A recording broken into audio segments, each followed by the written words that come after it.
Man, you really make these perfect. Yeah.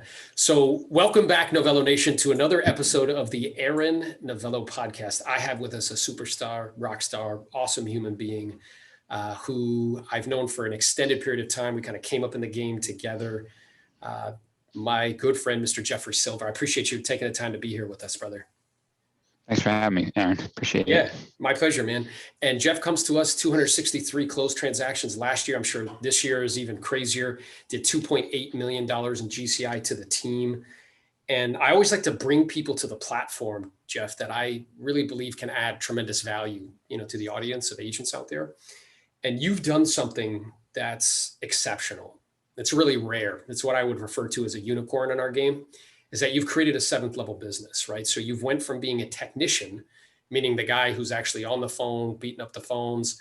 We used to be in role play groups together and accountability groups, kind of doing that whole thing, to now owning a system and owning a business that does that, right? So what I'd like to kind of ask you and get from you for the benefit of those that are listening is that journey, right? So if you could share with us like a little bit about how you came to the real estate business, and then kind of what it was like being a technician at first.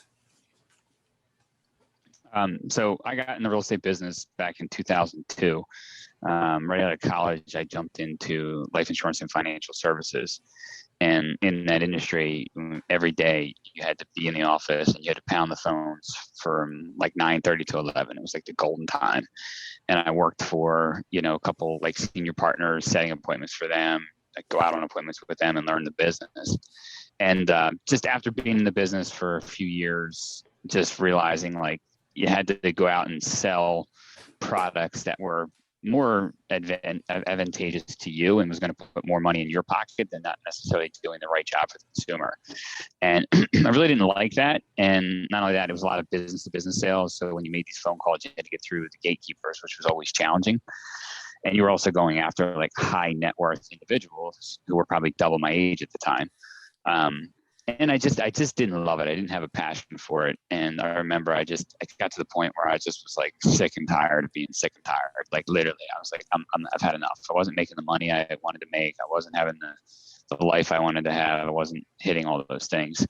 So I remember I was really always good at like, being the son of a builder. I kind of grew up around houses and construction and knowing things, and I always would work on my own houses. And I was like, went out one day and I picked up a book and it was like buy, fix, sell. I was like, well, maybe I'll start like flipping houses and stuff. And in that process, I remember sitting down one day and was like, all right, like here's what I'm good at. Here's what I know how to do. So here's the options. I either become a real estate agent, I sell mortgages, or I go into construction and build houses. And I was like, all right, well, I thought to myself, God, all I remember growing up as a kid is having my dad yell at subs and being frustrated with all that.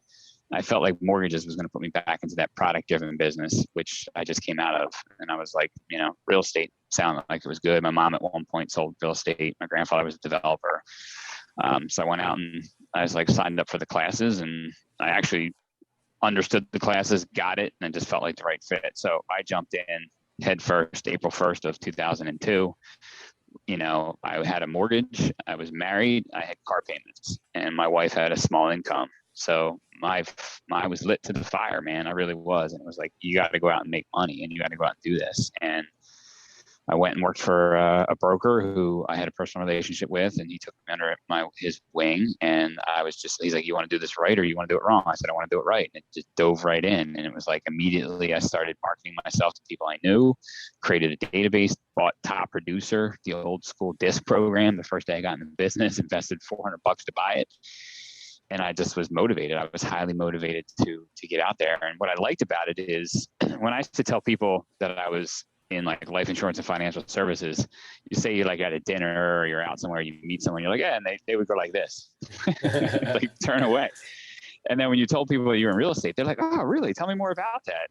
And I got in at a time which was kind of similar to the market we're at today. This is probably crazier than them, but it was same thing, multiple offers, over asking price deals, low inventory. I just got in and I in that first, 8 months in business, I sold like 18 homes, and I was making money, and I was like, cool, this is for me.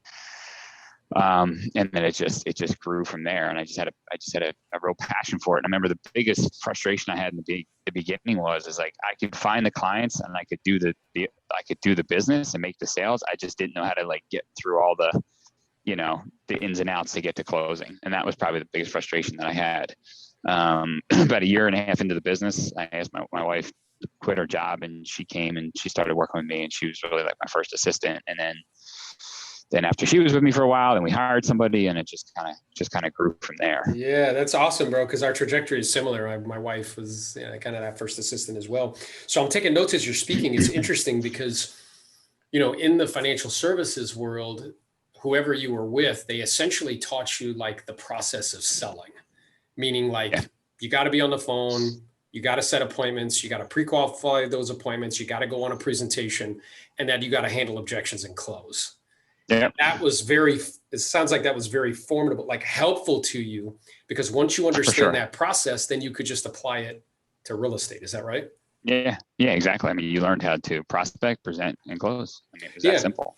And I imagine that created like a super competitive advantage for you, in the sense that like most people who get into this game have no direct sales background and don't really understand that this is a sales business, no different than selling financial services, no different than selling roofs, no different than selling books door to door. And as such, it must follow the same sales process. So I'm wondering, how like helpful do you think that was for you? So that way, when you got into real estate, you like did 18 deals, like right out of the gate. Yeah. Well, I mean, I was definitely a born salesperson. I mean, I was selling chewing gum and candy like in school. Like I was always finding ways to make money, just because this is how I did things. And it definitely, but that gave me more of the formal training that I needed to actually sit with somebody. And when you're sitting in front of, someone whose net worth is $5, $10, $20 million, and they're double your age, you learn how to be a little bit more professional than just, the kid selling candy in high school or grade school, excuse me. So that was definitely a big advantage. But you get into real estate, and you're dealing with the average Joe, the average mom and pop, and it was just a lot easier for me because, first of all, I remember getting in the business, and one of the reasons I had success, and I was telling stories from one like last week, was you would call somebody back, like if it was like a Realtor.com lead or floor time in the office or whatever it was. And I can't even tell you how many times people would say, thank you for getting back to me. I've called several agents and nobody responded. Like, it's not like that today, but back then that's what it was. And that's how I got so much business, because I just would call them, follow up, be a professional, ask them to sit down to have a consultation, and I would just roll with it. And it was great. That's awesome. So like the two things it sounds like that experience helped you with was not only the sales process, but also being like super professional. And then when you went from that environment dealing with high net worth individuals to kind of mom and pops, it was just more comfortable for you. You're like, oh, I'm not intimidated by this at all. Correct. Yeah, that's awesome. Okay. So then you hit the ground running. You got up to like 18 deals that first calendar year. You started to get overwhelmed, it sounded like, with the kind of income servicing piece. You were very good at producing the income, but then it was like, oh man, like how do you get this to actual closing? And that's normal, because my experience is, as I'm sure yours has been, is that success is a series of well-managed breakdowns. So you hit this like thing, you broke down, and it's like, oh shit, I need to figure something out. And then you pulled in some help. Now, I'm curious, once you pulled in help, what did that do production-wise for you? It definitely. So my first full year in business, so the next calendar year, so that would be 2003, I did like 43 deals. And then I think it wasn't until, I think I did that year all by myself. And then my broker gave me some like conveyancing help in the office, and my wife jumped in. And then I'm trying to remember when I got coaching, it was like 2004 or something like that. But bringing in that, my mindset was, and this is the same reason I built a team and why I have the team today, was my mindset was do the things that you're best at and do the high income producing activities, which was being in front of people, making sales, and dish out all the other stuff to someone else that can, so I can leverage my time better. So I'm trying to think. And then I think I think my wife came in, I think it was like a year and a half, 2 years in the business. I can't remember if it was 2003 or 2004, but then we went from like 43 to like 65. And then we were in that like 60 to 80 range for a couple of years. And then my daughter was born in 2006. And then we had, I guess prior to that, we had another hire. But yeah, I mean, start leveraging myself and bringing in people to handle the day-to-day stuff allowed me to do more business, but it also gave me a little bit more free time. Like I remember, I think it was 2000 and it was either 3 or 4. My wife and I were going on my good friend's father's 50th birthday cruise, like through the Caribbean. Yeah. And in the first 2 weeks of January, I did 10 deals before I got on that cruise ship. And I remember just like, I literally was like doing everything. That was when it was just me still. I mean, I'm like making brochures because we used to make brochures for listings. I'm like doing my farming. I'm like negotiating deals and I was going crazy. So besides the fact that it allowed me to do more business, it gave me back some time. And I think that's when I started to realize over time was the real estate business is a great business and it gives you the lifestyle that you want. The downside is that you're really never off, right? We're constantly connected. And even where I'm at now, my business today, even though I don't really do much, I do selective production these days, people I know and so forth. But you always have to, like, my clients are now my agents versus my consumers. So you're kind of always involved. You always have to be involved with the finances and things like that. But I don't run around like with a chicken like my head cut off anymore, slinging property. So forth, yeah. You know what I mean? Yeah. Because in a way it's interesting. You bring up an interesting point because like traditional success in our game is working 70, 80 hours a week. I mean, that's what it is. That's what we did. Yeah. Yeah. And what I'm also aware of is that like, that will have ramifications in other areas because you're just not around. Like you don't have enough time to formulate relationships. You don't have a time to like work on your body. You don't have a time to like work on the inside game sort of thing. So, having that leverage is so important. And what's interesting is that you did it quickly and that allowed you to grow really fast, very quickly. So like, what would your suggestion be to somebody who doesn't have like a significant other that they can pull in and be like, hey babe, like, why don't you come work with me? Or, hey, husband, why don't you come work with me? First of all, how quickly should they do it? And second of all, like, what would your suggestion be around it? So I see so many veteran agents in this business, agents that are new to the business or have been a couple of years. Everybody wants to control everything. They don't want to give up anything. They feel like, wow, like, well, I need to handle everything because I'm giving the best service to my client. It's bullshit. Right? Yeah. So it is. And it's not like my best service to my clients would be is each person of my team is going to handle what they're best at, what their specialty is. And, that's the challenge. So I never really had a problem giving up. I never really had a problem. I feel like I'd find somebody, I'd teach them. I'd have faith that they were going to get the job done. I'm not going to micromanage them, although I probably did that a little bit at the beginning. As long as they got the job done and they did it and everybody was happy, I'm cool. If they don't, whenever they want to come into work, whatever their hours are, I don't make people punch clocks. It was like, we have a job, get the job done, period.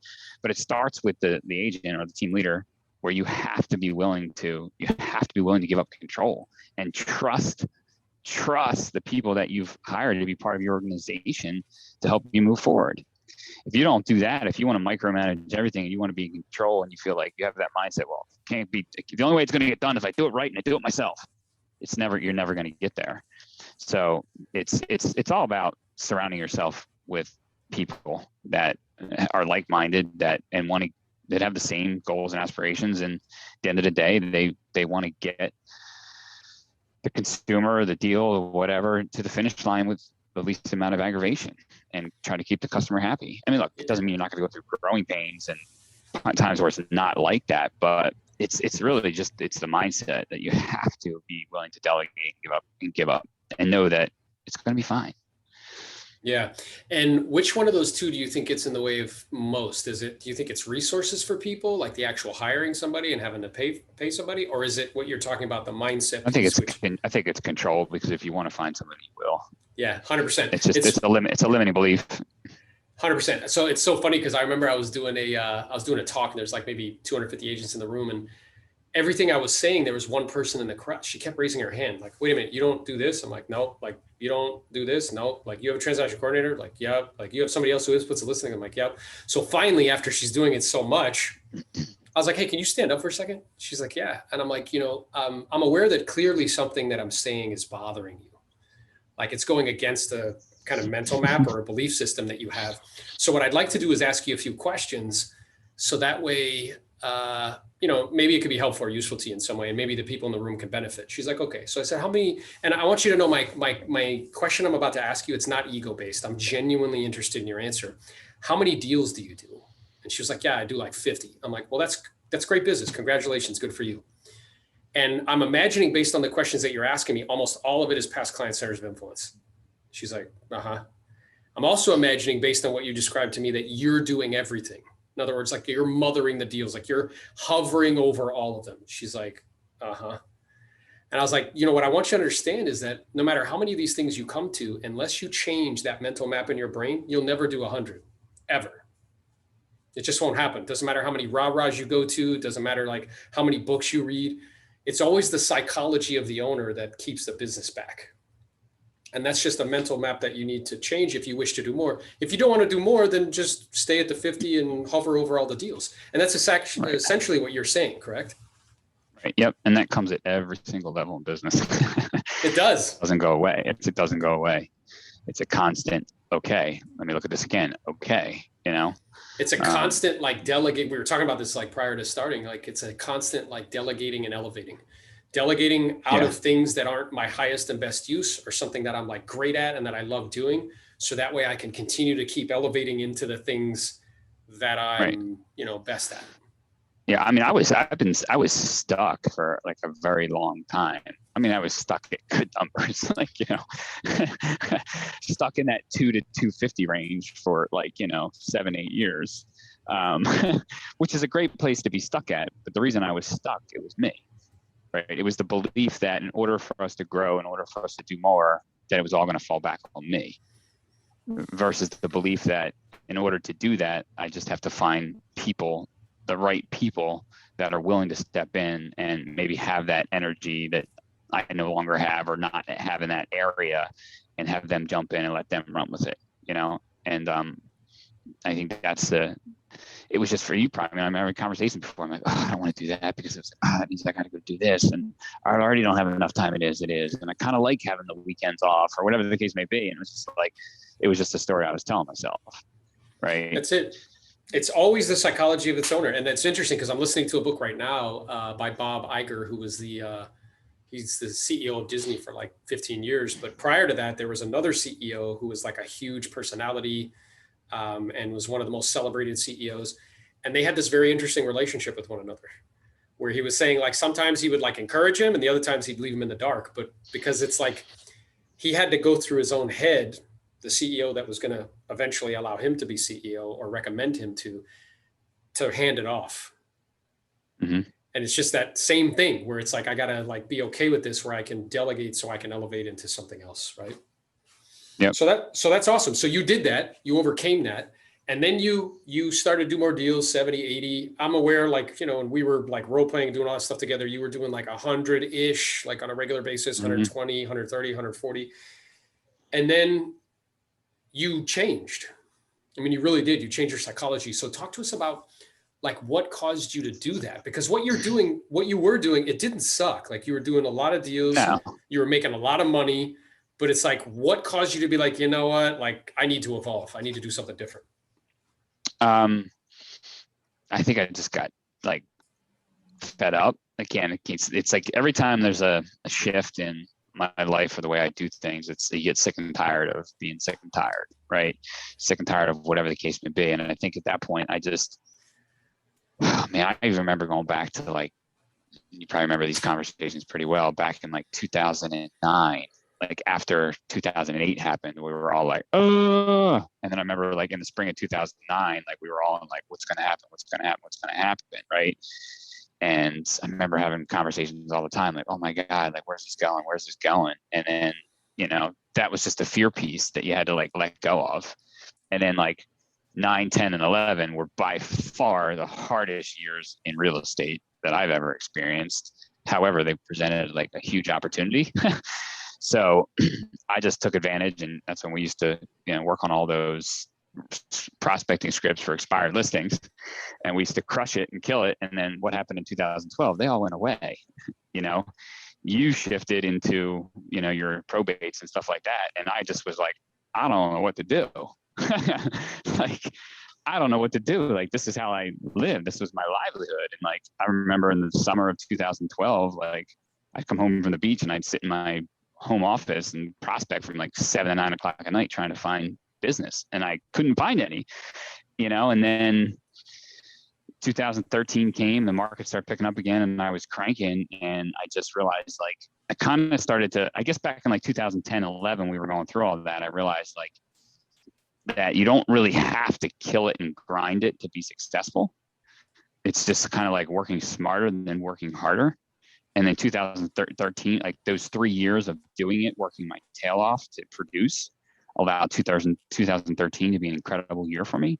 And it was kind of like, I tried to just kind of get out of my own way a little bit and just let things evolve. And that was like an incredible year for me.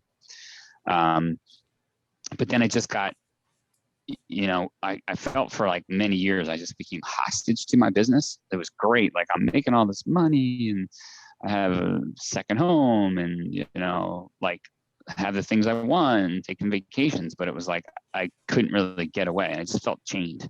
And I hated that feeling. I'm like, what's the point of doing all this if I can't take a, ski trip and check out for a while and do my thing? So I just got to the point of frustration where it was like, I don't want to live like this anymore. But then as I've been shifting for quite some time, going through that, it's like trying to find that balance of being a top producer, having the income that you want, but also having a life. And I remember one of my coaches said, like, schedule your life and then work around it. And my kids were starting to get older. I wasn't home a lot, and it just wasn't what I wanted. So it just became inside, like an internal, like saying, like, this is great, but this isn't, like, I love my business. I love what I do. Sometimes I don't, but it's like, it wasn't all about work and money. It wasn't chasing the dollar and the house and the toys wasn't enough, So it was more about like trying to be at peace with what I've created for my life and for myself. And that's been a struggle. It's been a struggle. It's just because why it's a struggle, and I really put my finger on this probably in the last 6 months, is it's like the guilt. It's like the guilt of, oh my God, how we were trained for so long was, in order for you to make money, you got to grind it, and you got to pound the phones every day. You got to do this every day. You got to like make sacrifices, and that's the only way you're gonna make money. And it's so interesting because what I'm writing down here, it's so good. It's like, well, first of all, if you guys are listening, like, listen very closely. It's usually pain that moves you into action. It's not like moving towards pleasure. I mean, some people are motivated in that way, but sometimes the pain gets so great where it's like, man, like, this isn't enjoyable for me, that it causes you to kind of break through some mental barrier that's causing you to not, ultimately get what you want. The second thing I wrote down is that, like, when you go through these natural progressions from survival, number one, because that's how you described it to me. Look, I had like a wife, we had a kid, like I had this, like it was just survival, right? But once I move past survival, then it becomes about dollars and toys. But once you get all that, then it's like, all right, well, then what it's about, right? And the other thing that comes up for me is this idea of like identity, which is where, like, if we have this identity that, like, okay, I am a grinder, and that's how I, get like strokes or accolades, or because people like, oh man, like he works his ass off, like he works so much, right? It's just changing that identity in your mind, right? And saying like, okay, well, that's not necessarily true. Like, I just made that up. That's a story. There are people who do really well and they don't, they're not prospecting at 7 or 8 o'clock at night. They're not knocking on doors on a Saturday. Like, they're just not, right? So you just kind of shifting that. And it sounds like you've done that. I mean, you're still working through it, but yeah, it still comes. Yeah, it still comes up, like, cause you're like, here I am, you know, sometimes you feel like I'm not, contributing as much as some of my team members are, you know, but then people will remind me, like, I've also earned the right, you know? Yeah. But but when you're ingrained in that from such a long, you know, all my father was a super hard worker. My grandfather was a super hard worker. My mom was a hard worker. It's just like, that's how I was born and raised. It was like, if you want something in life, you know, you go out and you work for it, you know, like, you want to, you know, I wanted a boat when I was like in my early 20s. My dad's like, okay, you got to go buy a boat and fix it up, and then you can have one. You know, I wanted a Jeep when I was in high school. You want a Jeep? Okay, great. Go buy one and fix it up, and then you can have it. Like, yeah. So this just like, it's the programs and patterns that we've adopted from such a young age that you spend your whole life trying to, like, get rid of, you know? Yeah. And well, that's become very clear. Yeah. And what it makes me think about is like, I was on a Gremlin call recently, and we were talking about like how there's like an event, and then there's my response or my reaction to the event. But what most people don't realize is there's a middle piece. The middle piece is there's an event, but then there's my opinion or my judgment about what's happening. Then there's my response or my reaction. Mm-hmm. And that middle piece is so crucial because it's malleable. So I remember calling Rick one time. I was like, Rick, this is nuts, man. Like, okay, there's an event, then there's your opinion or judgment about the event, and then there's like a response or reaction. So that means that most of our suffering or uncomfort or whatever is caused by our opinion or our judgment about what's happening, not what's actually happening. He's like, uh-huh. Yep. And I was like, whoa, man, that's crazy. True. So it's like just being able to, like, you know, notice that as you continue to evolve and grow. So right? True. Yeah. So and it's also like it's ours, and then it's societal standards, which is like, it's just how we're interpreting what comes from society or what our parents or any of that stuff goes. Yeah, and what's interesting, we have the ability to break away from it. 100%, and I don't even know if it's like break away from it, like, because breaking sounds like in my head it makes me think like, right? I think simply notice it. Yeah, what we can do is we can notice that it's a story.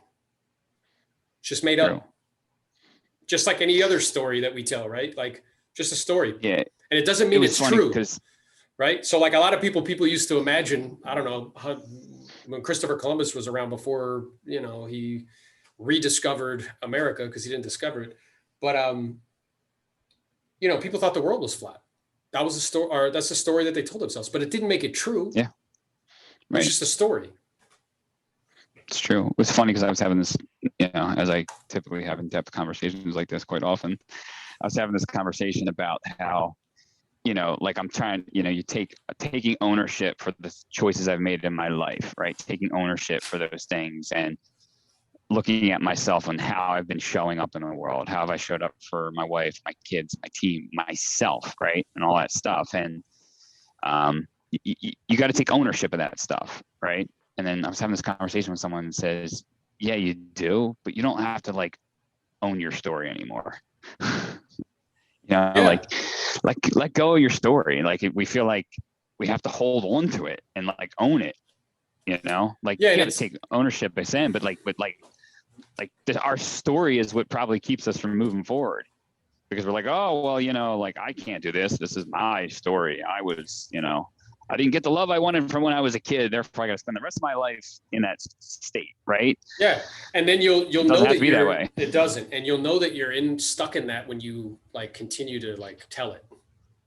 Correct. Like, continuing to like tell that story, it's like I'm breathing life into it, and it's no different than the story of like, okay, I'm a grinder, just the story, versus like, oh well, like I could.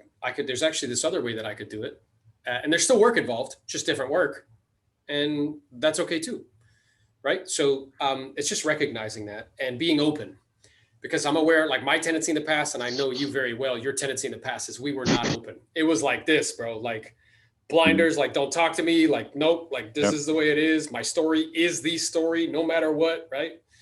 And that is, there's power in that, but it's also limiting, right? Because you miss out on opportunities. So for sure. So if we kind of go back to this trajectory, so it's like you're doing deals, you're at 150, then you had this like kind of internal like, this isn't really what I want. Like I have money, but I don't have that much time, right? So then what happened? Like, where did you go to gather the information that you needed in order to build this pipe that you built? A lot of coaching, a lot of training, a lot of seminars, a lot of masterminding. And I think, through Keller Williams, one of the things that I learned, in switching from into going to that coaching program for years and finding a couple people that mentor me and so forth, what I really learned was that as you build and you create, first of all, again, you find the right people that have the same passion, but like if you don't create opportunity for others, then you're going to lose them. So as I started building this operation and brought my cousin in, my sister in, and if I didn't it became no longer about me and what I wanted. It became about okay, well, if I got to now make sure that these guys are growing, these guys can get what they want in order for us to grow. And I remember being at a Gary Keller mastermind at one point and just having a conversation and it was what's her name, went to Mark Willis and said, okay, in order for how much money do you need to make in order for that person to make $1 million a year or something like that, and put it in a different perspective. So it's like if I want team members of mine to make $250,000, $300,000 a year, what does that look like? And I can't remember exactly how the conversation went, but I was like, that makes sense. And I have hired a new marketing and operations person recently, and I know she has aspirations to make more. So it's like, okay, if you want to make X, what does that mean? Because if I have a staff person or a team member making $250,000, $300,000, $400,000 a year, what does that mean for me? What does that mean for my organization? What does that mean for the owners of my organization? We're doing well. So, and that's becoming more clearer and clearer because you bring in, when you bring in new talent, I have somebody with me for 4 years and she's like a rock star. I have to create opportunity for her. Right. So, because I want these people to be part of my organization. That's the thing that I've realized over the years, probably one of the passions that I love the most in my business. And it's probably the thing that has kept me is that, and I've thought about this quite often. It's probably the one piece that really hooks me in is that this real estate business has changed my life. Real estate has allowed the changing of lives. I've changed clients' lives. I've changed my own life. I've changed my team members' life. I have literally made a major, major difference for hundreds and hundreds of people, thousands of people. Look at this, you and I, great friends. Why? Real estate business. Yeah. I'm telling you, some of my best friends, closest people in the world that I spend time with every weekend, I've met through the real estate business. Mortgage guys, current real estate agents, clients, all my circle, I've known through real estate, right? Which is wild. My ski groups through real estate, real estate has made a tremendous impact on my life and all the people in it. So it's pretty awesome how it has allowed us to touch so many lives, and I see that now as I bring people up and I see how they come with nothing and all of a sudden they're on top of the world. My cousin is my business partner, who's been with me, I've been in 19 years. He's probably been with me 15 or 16. I had to beg him for 2 years to leave his $60,000 a year job with benefits. Yeah. Now he's an owner in the company. He's making great money. He loves the business. He's passionate about it. He just bought a beach home. He drives nice cars. He lives in a neighborhood that he never thought he would live in a million years. You know what I mean? And look, it didn't come. It's not all my doing. He works his tail off, but it was an opportunity that that I saw that I helped others create for themselves, and that's pretty awesome. It's pretty awesome. Oh, for sure, man. That's legacy for sure. I think I heard Gary say recently that what true leadership is teaching people how to think so they can do what they need to do when they need to do it, so they can get what they want when they want it. And the legacy of a leader is how many other leaders you've created because you taught them how to think. And that's really true, right? So when you look at your cousin, you taught him how to think about this, and I'm sure it's spilled into other areas, right? And the other Right. people that you lead. And what is interesting, what I wrote down is that basically the focus had to shift from being like about you to being like, okay, how can I create opportunities for other people? Instead of hoarding all these resources to myself, how could I share them and create opportunities so that way other people can benefit? Is that right? It's about keeping the ego in check. You know what I mean? And if you do that, like I find that I'm a pretty low ego kind of person. I mean, every once in a while it pops up. That's right. Yeah. But that keeps you, that's about being fun. But yeah, you have to. And if you make it all about yourself, then you're going to be, at the end of the day, you're going to be all alone, Yeah. Well, and it's interesting because, in an environment that we were in, it was like, somebody do like 200 deals, they'd be like, well, how many did you do? I remember that. It's like, who cares, bro? Who gives a shit? Why are you even asking me that? Like, it's so silly, right? It's because It's like implied that like other people doing deals is not as good as if you do them yourself, right? Right. So, and that was the other piece too. I remember like the Keller Williams mindset was, and I still think this is a very, very, one of the most valuable mindsets for the company was like, would you rather have a bigger piece of something smaller or a smaller piece of something big? Right. And even when we just hired a new ISA/agent last week, and I had a long conversation with her, and I said, a lot of times when we bring people on to our team, they question commission splits and so forth and so on. And I said, you know what? I said, I'm on a team. I have splits just like you do. I don't want to do it all myself. It's completely true. It is you true. try to do everything yourself, you're only going to get so far. So, and you're not going to have a life, because at the end of the day, like I want what I've learned, like I want to have a good quality of life. I want to be able to like spend time with my kids. I want to I took like 5 vacations in like the first 4 months of the year, It was great. Like, COVID helped that. Like I took my kids skiing for 2 weeks. I took my own trips for 2 weeks. We went to Mexico for a week. Like we had a lot of fun, which to me was like, without this business and the income and having the systems and people in place, I wouldn't be able to do that. And because I never went on vacation with my parents as kids, it was something like I wanted to do in return for them. And I also knew that like we had an opportunity during COVID to take advantage of that a little bit. So I did, but if you like, I don't know, at the end of the day, like some people, I understand that they look at real estate as, it's fun to them. It's their golf, it's their skiing, it's their tennis, whatever the case may be. And, and I do enjoy the business, but it's not, at the end of the day, like my family and, and the things that at the end of the day, people aren't going to remember me for like the number of houses I sold, and I remember you and I would talk about for many, many years and many, many calls, the number of days we have in our life. And you would be like, all right, well, the average man's got 14,000, whatever, how many days it is. I'm probably pretty close, right? And you're like, all right, so now you've used this of these, how many of these? So it's like, at this point in your life, like, how do you want to spend the rest of your life? How do you want to spend those days? And I'd like to think that every day is not easy, but just like what you're doing now, you want to leave an impact on people's lives. You want to make a difference in them. And like I said, this business allows us to do that, And hey, we get caught up in the day-to-day, the minutia of things at times, and the deals and the people and the nonsense and the chaos. But when you take a step back and you look at it all, it's like, okay, what is this all about? That's awesome, brother. I think people can certainly benefit from that perspective. So I guess my question to you is, moving forward. So here you are, you're doing, 200 plus 260 plus, you'll probably do more than that this year. You'll probably make more than $3 million this year gross to the team. So like, what's the vision moving forward? Like, what's Jeff Silva's life going to be like 5 years from now?